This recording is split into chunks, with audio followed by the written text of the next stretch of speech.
Hi, my name is Ed Spur, and this is Committee Flow, an attempt to model the process by which legislation makes its way through committees to the floor, and then if it's very lucky, eventually to passage. Now, the committee system is tremendously important to the work of Congress. Bills and resolutions get referred to committees, which then select items for further consideration. Then they can be reported onwards or languish possibly until a future Congress. It's only a relatively few bills that complete the process of introduction, referral, and passage. Committee flow is an attempt to show this process via Sankey diagram. Now here you can see the overview of this process for the House in the 113th Congress. However, we're not limited to just looking at the process as a whole. We can also take advantage of the careful indexing done by the Congressional Research Service.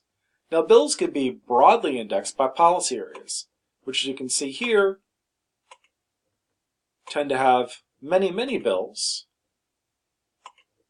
assigned to them. And for each path we take through, it'll look a little bit different, depending on which policy area we're taking a look at. But bills can also be indexed in a very granular way using legislative subjects. So we can use the same interactive tool to take a look at what this process looks like for individual legislative subjects as well. Now, all of the data that drives these Sankey diagrams eventually comes from the FDsys system at the Congressional Printing Office.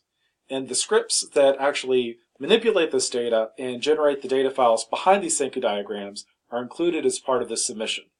Again, this is Committee Flow, and thank you very much for watching.